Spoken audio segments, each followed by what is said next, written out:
बिहार विधानसभा चुनाव में एनडीए की ऐतिहासिक जीत के बाद महागठबंधन और विशेष तौर पर आरजेडी में उथल पुथल बहुत ज्यादा तेज है। पार्टी की करारी हार से पहले ही परिवार और संगठन के भीतर के मतभेदों की फुसफुसाहट अब सुनाई दे रही है साफ साफ। लेकिन चुनावी नतीजों के बाद हालात इतने विस्फोटक हो जाएंगे ये किसने सोचा था। 2022 में जिस लाडली बेटी रोहिणी आचार्य ने लालू प्रसाद यादव को अपनी किडनी दी थी और न सिर्फ बिहार बल्कि पूरे देश ने सराहना की थी कि ये बेटी देखिए, लेकिन उसी बेटी के साथ परिवार ने क्या किया। शनिवार को राजनीति छोड़ने और अपने परिवार से नाता तोड़ने का ऐलान करने वाली रोहिणी आचार्य इससे पहले 2024 के लोकसभा चुनाव से ही राजनीति में कदम रखने वाली Rohini social media x platform पर अपनी नाराजगी उन्होंने खुलकर बताई। खुलकर उन्होंने कहा और दावा किया कि वो सारी गलती और सारे आरोप अपने ऊपर ले रही हैं, जैसा कि संजय यादव और रमीज ने उन्हें ऐसा करने के लिए कहा था। अब वो राजनीति छोड़ रही हैं और अपने परिवार से भी नाता तोड़ रही हैं। उनके इस बयान ने सीधे तौर पर आरजेडी के राज्यसभा सांसद और तेजस्वी यादव के सबसे करीबी सहयोगी संजय यादव को एक बार फिर से केंद्र में लाकर खड़ा कर दिया है। और इतना ही नहीं, मीडिया के सामने जब रोहिणी आचार्य अभी आई तो उन्होंने खुलकर अपनी नाराजगी जाहिर की। उन्होंने कहा कि मेरा कोई परिवार नहीं है और इस सवाल जो आप मुझसे पूछ रहे हैं, अब आप ये सवाल जाकर संजय यादव और रमीज से पूछिए, तेजस्वी यादव से पूछिए। मेरा कोई परिवार नहीं है, उन्हीं लोगों ने निकाला है परिवार से हमें, क्योंकि रिस्पॉन्सिबिलिटी किसी को लेना नहीं है। उनको पूरी दुनिया बोल रही है तो जो चाणक्य बनेगा तो चाणक्य से ही ना सवाल पूछा जाएगा। तो जब कार्यकर्ता चाणक्य से सवाल कर रहे हैं कि हम क्यों हारे, पूरी देश ये सवाल कर रहा है कि पार्टी का हाल ऐसा क्यों हुआ।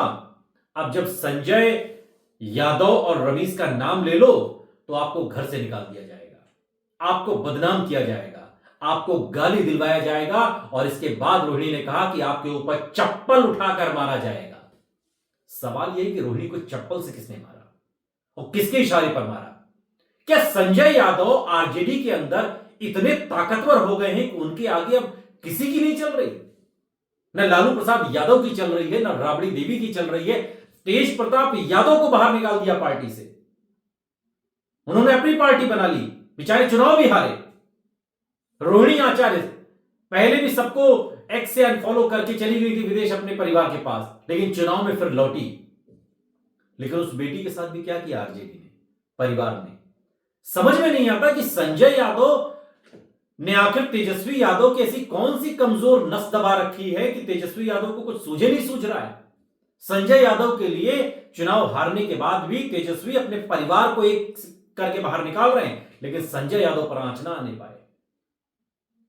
पार्टी या परिवार की ओर से अब तक इस पर कोई औपचारिक प्रतिक्रिया नहीं आई है, लेकिन सूत्रों की माने तो परिवार में बढ़ती नाराजगी के चलते आने वाले दिनों में पार्टी सुप्रीमो लालू प्रसाद यादव संजय यादव के खिलाफ एक्शन ले सकते हैं।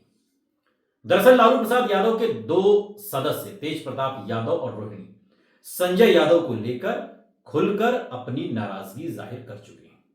आरोप है कि संजय यादव के चलते ही तेज प्रताप यादव को आरजेडी से बेदखल किया गया।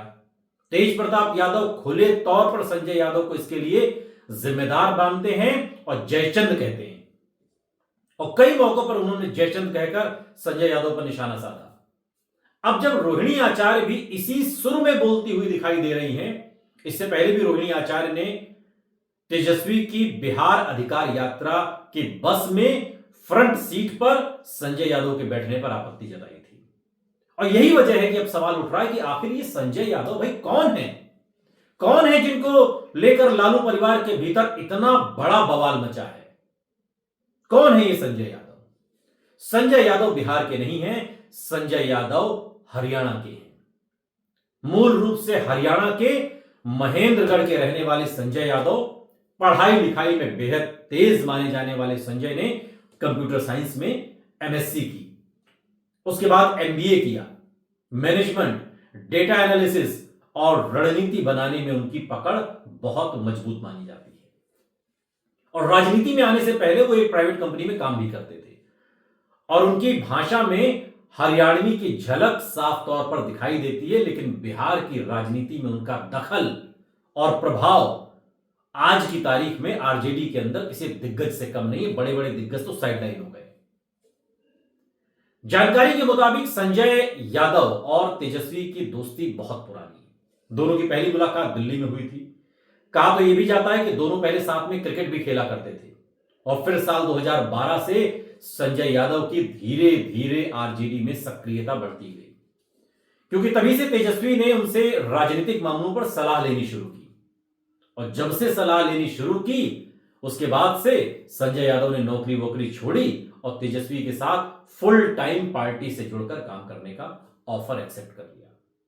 2015 के विधानसभा चुनाव से ही वो पार्टी के लिए काम करने लगे और आज के समय में उन्हें तेजस्वी का राइट हैंड माना जाता है।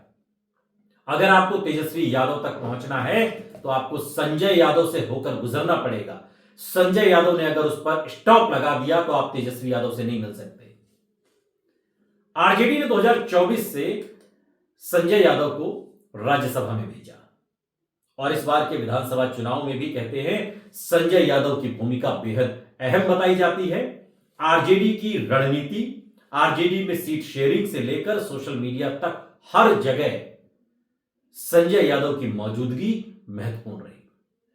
तेजस्वी यादव ने चुनावी बैठकों और गठबंधन से बातचीत के दौरान कई जगहों पर संजय को अपने साथ रखा और बताया जाता है कि टिकट आवंटन को लेकर भी संजय यादव का बेहद बड़ा प्रभाव रहा।